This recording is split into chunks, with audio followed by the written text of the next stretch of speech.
Assalamualaikum warahmatullahi wabarakatuh. Perkenalkan, nama saya Muhammad Rafiansyah Gumai dengan NPM 23210130, mata kuliah perpajakan, dosen Bu Mulyani SCMAK.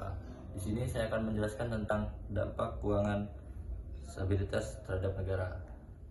Yang pertama itu ada utang. Yang pertama itu ada pajak. Pajak merupakan sumbangan warga negara terhadap anggaran negara sesuai dengan undang-undang yang menunjukkan kesetiaan dan partisipasinya dalam pembayaran negara dan pembangunannya. Mengenai pengertian utang pajak, Peraturan Menteri Keuangan Nomor 189 PMK 03/2020 tentang cara pelaksanaan penagihan atas jumlah pajak yang masih harus dibayar menyatakan sebagai berikut. Yang pertama itu ada jenis-jenis utang pajak. Ada pajak pertambahan nilai barang dan jasa, yang kedua ada pajak penghasilan, yang ketiga ada bea materai. Terus yang kedua ada sifat utang pajak. Berikut merupakan sifat-sifat tertentu dari utang pajak.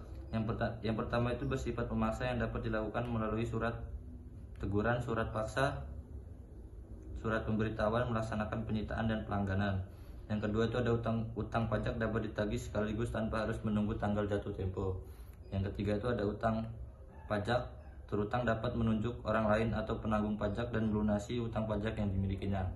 Dan yang terakhir ada mempunyai hak utama mendahului terhadap utang-utang yang lainnya. Terus yang ketiga itu ada penyebab timbulnya utang pajak. Utang pajak timbul bila dasar peraturannya telah terpenuhi dan telah terlaksanakan suatu sasaran. Ada dua ajaran yang mengukur utang pajak, yaitu ajaran formal, terus ada ajaran material. Ajaran formal yaitu utang pajak timbul yaitu karena undang-undang dan saat dikeluarkannya SKP, misalnya pajak bumi dan bangunan PBB.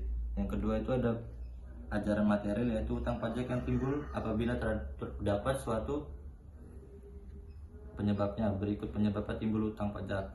Yang pertama itu ada dampak positif. Dampak positifnya itu yang pertama ada peningkatan pendapatan, investasi dalam infrastruktur.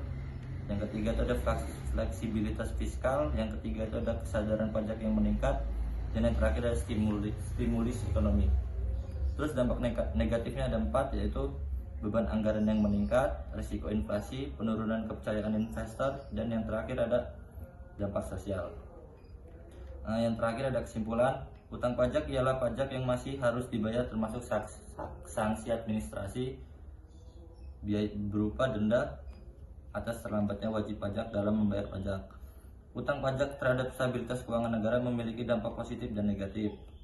Dampak positifnya yaitu utang negara dapat digunakan untuk membiayai kegiatan yang produktif seperti infrastruktur dan pendidikan.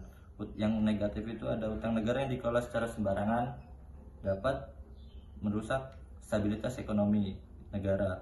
Utang negara yang terlalu banyak dapat memberikan sinyal negatif bagi investor internasional. Dan terakhir ada merusak reputasi ekonomi negara. Sekian materi dari saya akhiri. Wassalamualaikum warahmatullahi wabarakatuh.